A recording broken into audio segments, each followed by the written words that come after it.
आज 24 मई 2021 को करीब 6:30 बजे शाम के हम एस्ट्राजेनिका के बारे में डिस्कस करेंगे। मेरा पिछला कैलकुलेशन जो है एस्ट्राजेनिका के बारे में गलत हो गया था और वो कुछ इस तरीके से हुआ था कि एस्ट्राजेनिका का प्राइस ऊपर जा रहा था, लेकिन फॉरेन एक्सचेंज में एस्ट्राजेनिका का प्राइस ऊपर जा रहा था और इंडियन एक्सचेंज में एस्ट्राजेनिका का प्राइस ऊपर नहीं गया था। और मैं एक्सपेक्ट ये कर रहा था कि क्योंकि वो फॉरेन एक्सचेंज में ऊपर गया था तो इंडियन एक्सचेंज को भी उसमें भी प्राइस ऊपर जाना चाहिए था, लेकिन ऐसा नहीं हुआ। तो मेरे ख्याल से वो ये ट्रेंड था और यहाँ से जैसे ये ऊपर जा रहा था तो इंडियन प्राइस ऊपर नहीं गया था। तो उस चीज़ को भी हम यहाँ पर डिस्कस करेंगे कि वो क्यों हुआ था कि इंडियन मार्केट में एस्ट्राजेनिका ऊपर नहीं गया था। चलिए स्टार्ट करते हैं। ये अमेरिकन मार्केट में एलएससी में, लॉस एंजलिस में का स्टॉक एक्सचेंज है, वो उस पे ये ट्रेड हो रहा है।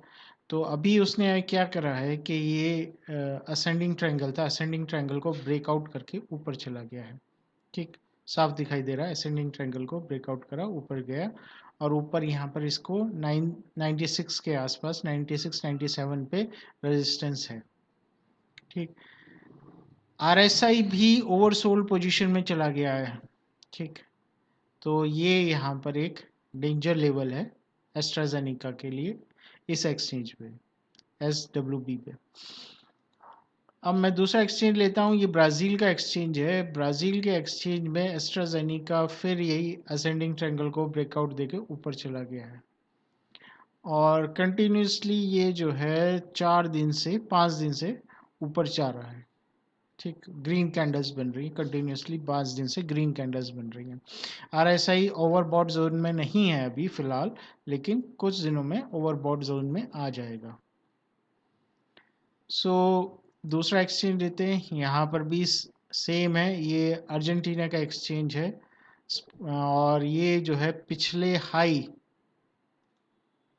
ये जो आपका पिछला हाई है अक्टूबर का, अक्टूबर के हाई पे पहुंच गया है। ठीक है, अक्टूबर के हाई पे पहुंच चुका है, मीन्स 108 दिन, 109 दिन के हाई के बराबर, मतलब 109 दिन के हाई के बराबर आ रहा है। बहुत लंबा जर्नी इसने ट्रेवल कर ली है। लेकिन यहाँ पर क्या है कि अभी ये ओवरसोल्ड, ओवरबॉट जोन में है। ये भी ओवरबॉट जोन में आ चुका है। यहाँ पर भी ओवरबॉट जोन में आ चुका है। यहाँ पर भी ओवरबॉट जोन में आ चुका है। यहाँ पर भी ओवरबॉट जोन में आ चुका है। ओवरबॉट जोन में आ चुके हैं। ओवरबॉट जोन में आ चुके हैं। ये इंग्लैंड का स्टॉक एक्सचेंज है और ये नैस्डैक अमेरिकन स्टॉक एक्सचेंज है। ये ओवरबॉट जोन तो भैया ये तो बहुत ऊपर निकल चुका है। सो इंटरनेशनल मार्केट में क्या हो रहा है कि ये एस्ट्राजेनिका ओवरबॉट जोन में है, तो नीचे आएगा। जब आसमान तोड़ के बाहर तो नहीं निकलेगा ना, तो ये नीचे ही आएंगे। ओके, नीचे आएगा तो क्या होगा कि ये जो सपोर्ट है, इनसे नीचे की सपोर्ट, जैसे ये सपोर्ट थी या ये लाइन सपोर्ट थी, तो यहाँ सपोर्ट ढूंढेगा। इसी तरीके से ये नीचे यहाँ पर जहाँ से ब्रेकआउट हुआ है वहाँ पर रीटेस्ट करेगा। ठीक, सो रीटेस्ट करके सपोर्ट ढूंढने में इसको करीबन 3 से 4 दिन, हो सकता है 1 वीक लग जाएगा। मोटा मोटी आप 1 वीक पकड़ के चलें। सो 1 वीक के लिए एस्ट्राजेनिका इंडियन मार्केट में फॉरेन मार्केट को देख के कहीं नहीं लग रहा कि ऊपर जाएगा 1 वीक तक, पहली चीज।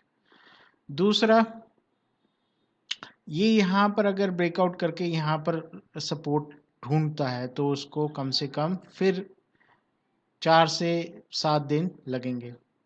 4 से 7 दिन लगेंगे उसको कहीं ना कहीं स्टेबिलिटी, मतलब नीचे टेस्ट करके ऊपर जाके स्टेबिलिटी शो करनी होगी। अगर वो स्टेबिलिटी शो नहीं करता और फिर बाद में नीचे आ जाता है तो इंडियन मार्केट का जो एस्ट्राजेनिका है वो भी नीचे आएगा।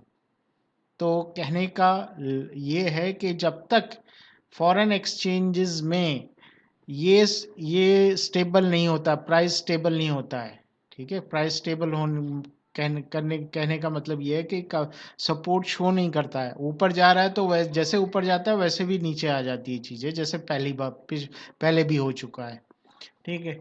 तो मेरा ये कहना है कि ये इंटरनेशनल मार्केट्स देख के ये होता है, लग रहा है कि ये करेक्शन लेगा, नीचे आएगा, और जब तक ये स्टेबिलिटी नहीं शो करेगा इंडियन मार्केट में नहीं बढ़ेगा। तो अगले एक हफ्ते से ऊपर आपको इंडियन मार्केट में तो भूल जाइए कि ऊपर जाएगा, ठीक। अब इंडियन मार्केट के बारे में देखते हैं कि क्या हो रहा है। सो इंडियन मार्केट में यहाँ पर कंपैरिजन करता हूँ मैं, जैसे कि तो कंपैरिजन में कुछ इस तरीके से है। इंडियन मार्केट में आप जैसे पहले की कंडीशंस है, इसने सपोर्ट शो करने के लिए 77 दिन लगा दिए थे, यहाँ पर 61 डेज लगा दिए थे, तो अभी सिर्फ 18 दिन हुए। तो जैसे फॉरेन एक्सचेंज बता रहे थे कि कम से कम एक हफ्ता लगेगा, तो वही चीज़ यहाँ पर क्लियर हो रही है कि कम से कम एक हफ्ता लगेगा। तो इसी प्राइस के ये नीचे डिप नहीं करना चाहिए, ये नीचे डिप करा तो फिर भाई गए फिर, ठीक है। तो इसी प्राइस पे इसी रेंज में इसे एक हफ्ता बिता देना चाहिए। एक आधी विक नीचे हो सकती है, और जितनी लंबी विक निकले उतना बढ़िया, उतनी जल्दी ऊपर जाएगा।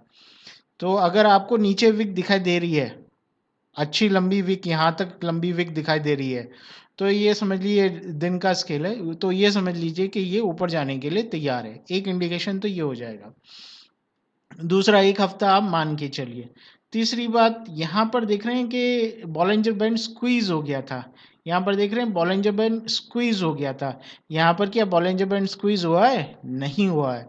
तो उसको स्क्वीज होने में फिर वही एक हफ्ता, 1 वीक, ठीक है। तो ये चीज़ें बहुत मायने रखती हैं कि आप किस तरीके से स्टडी कर रहे हैं। तो ये एक हफ्ता तो लेगा ही लेगा, और नीचे नहीं आना चाहिए, प्राइस नीचे नहीं आना चाहिए, कम से कम इस लाइन से तो नीचे नहीं आना चाहिए, और विक लंबी बन के ऊपर जानी चाहिए। ओके, सो यहाँ पर और कुछ डिस्कस करने के लिए मेरे ख्याल से नहीं है। दूसरा चार्ट लेते हैं हम।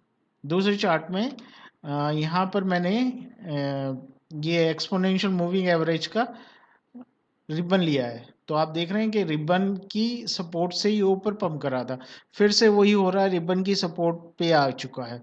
तो सेम कंडीशन हो सकती है कि ये RSI भी उसी 50 मीन पे है, 50 के एवरेज पे है। तो सेम कंडीशंस हो सकती है कि ये यहाँ से है, लेकिन ये फिर वही एक हफ्ता सेम चीज़ है।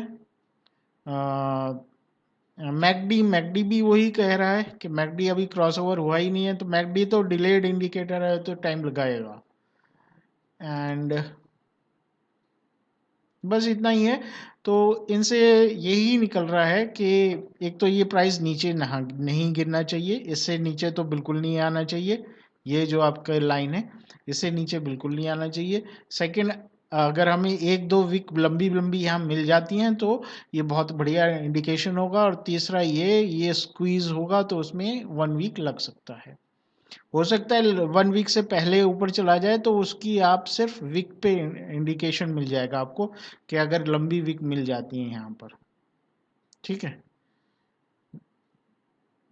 With that note, I want to close this video. Thank you very much for watching this video.